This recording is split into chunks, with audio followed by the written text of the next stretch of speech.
Hello.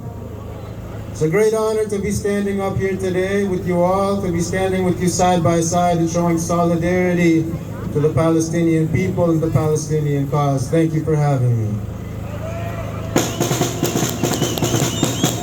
So, my name is Ron Oppenheim. I've been a member of Linkswende since 2007. I'm here today as an individual to talk to you as one human being out of 8 million on this planet that we all share. Everyone has their truth, and I'm here to share mine today. I was born to a Jewish family in Jerusalem. I grew up in the United States with friends from every continent and religion: Russia, Asia, Africa, Middle East, South America. No one can tell me coexistence is not possible because I have lived it. I'm not a Zionist because Zionism stands against my core values: togetherness and equality. I was sad to hear about what was happening. I was sad to hear from friends who had lost family, but I was not surprised. I immediately began to worry what Israel's reaction is going to be. I kind of knew it, but I was worrying. What happened was terrible. What happened to civilians was awful, but what did anybody expect? Occupied people will always resist, and they have every right to resist.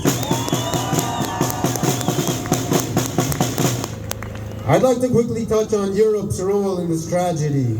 Europeans cannot pretend that they are not complicit in this tragedy, that they have no role in what is going on.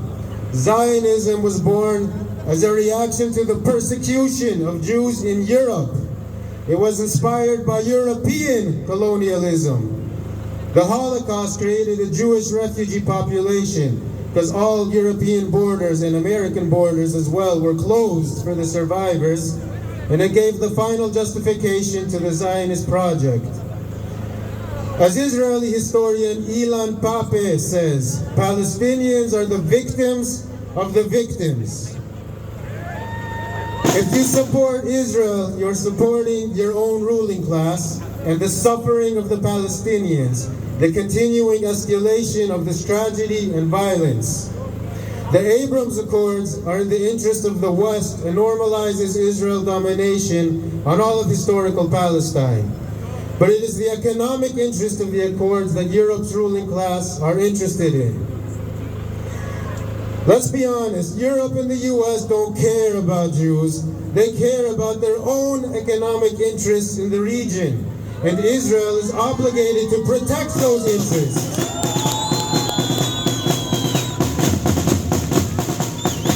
You don't send survivors of the Nazi camps into a conflict that they were not involved in against the people whom they had never encountered before if you care.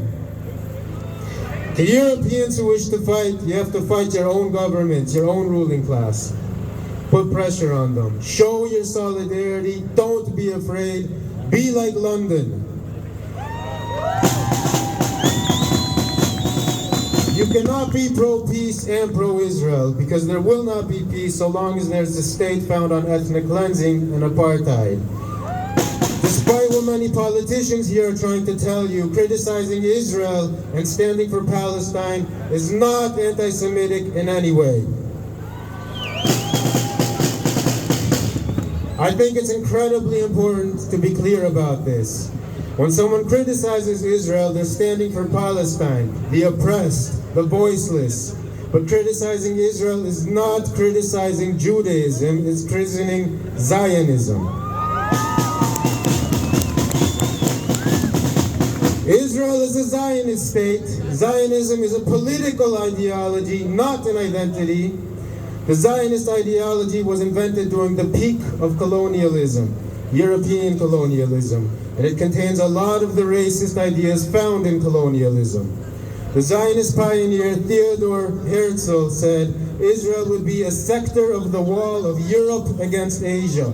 We shall serve as the outpost of civilization against barbarism. In colonialist settler projects, ethnic cleansing and genocide are justified as a means to an end. Lastly, Zionism chooses to work with enemies such as Western imperialist powers and the far-right parties. I say you have to fight your enemies.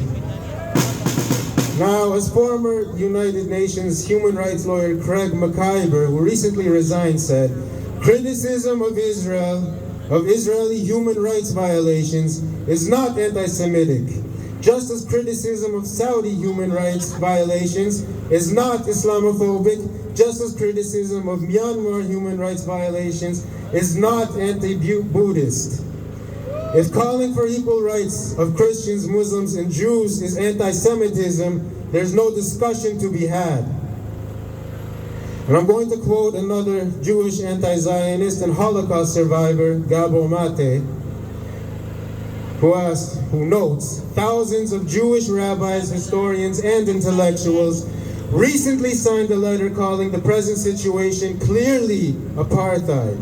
The former head of Mossad has said that the present situation of the Palestinians in the occupation is apartheid. The former deputy chief of staff of the IDF said that the situation of the Palestinians in the West Bank reminds him of the situation of the Jews in Germany. Emma Lazarus, a Jewish poet and activist, wrote in 1883, "Until we are all free, we are none of us free." Obviously, many Jews criticize and stand against Israel. They cannot be anti-Semitic. And as Yanis Mirofaku said, whenever you equate anti-Semitism with Israeli criticism, that is the greatest victory for anti-Semites everywhere. Now, personally looking back at our history in Europe, I can only come to one conclusion: stand with the oppressed and persecuted everywhere and always. That includes Palestine. And now, speaking of our history, I know anti-Semitism when I see it. Standing for freedom of Palestinians is not it. What is? Sweeping a fascist past under the rug, letting a party formed by former SS members with connections to the Burschenschaft masquerade as a democratic party, as members are caught with swastikas tattooed on them. That is anti-Semitic. The Burschenschaft song, "Let's hurry to reach 7 million," that is anti-Semitic. "Mehr Mut für unser Wiener Blut" is racist and anti-Semitic. Letting Nazis march through immigrant districts in Vienna, that is racist and reminiscent of peak anti-Semitism. Propagating a conspiracy theory that claims the Jewish elite, such as George Soros, are funneling Arabs and Africans into Europe to replace the superior race with the inferior race is racist and anti-Semitic. So those people who are attacking Muslim communities, immigrants, refugees, spreading anti-Semitic tropes, they're standing with Israel, and they dare to call criticism of Israel and pro-Palestinian activism anti-Semitic. It's a disgrace. In the case of Viktor Orban, they're also friends and allies with Bibi Netanyahu, who of course cares for the best interest of all Jews, right? Show me who your friends are, I'll tell you who you are. Saying that criticizing Israel is anti-Semitic is anti-Semitic. It implies that all Jews support a single political ideology and country. Ridiculous. Now, what gives me hope? What gives me hope today?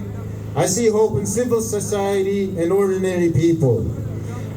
I have hope by how fast the Arab Revolution sprang in 2011 and how events in Palestine can reignite rebellion against the regimes in the Middle East and has already stopped the process of normalization with Israel, the Abraham Accords. Jewish Voice for Peace, the activity of Jews occupying Grand Central Station, calling for ceasefire, saying Israel does not speak in their name. That gives me hope. The Anti-Defamation League is panicking because they're losing the Jewish youth in the United States. What gives me hope is more and more people realizing that Israel is an oppressive state and opposing it. And I'd like to quote Ronnie Casriels, a South African guerrilla fighter who fought against apartheid.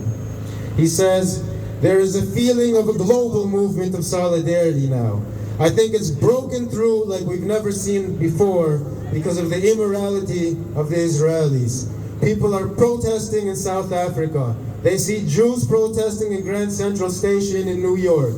They see 500,000 or 1 million in London, and everyone watches London. Now, I want to do more than call for a ceasefire. I want to call for an end to the violence, racism, division, and depression. I don't want to simply reframe the conflict with some flimsy, pathetic solution. I don't believe you can have true peace without justice. And there isn't justice until all Palestinians are free to live upon all of their ancestral lands. I want equality, I want democracy, and to stand side by side and eye to eye with all my Muslim, Christians, and Jewish brothers and sisters. And as Palestinian Jew Tony Cliff wrote, for this we need a worldwide unified mass movement of solidarity and justice for all.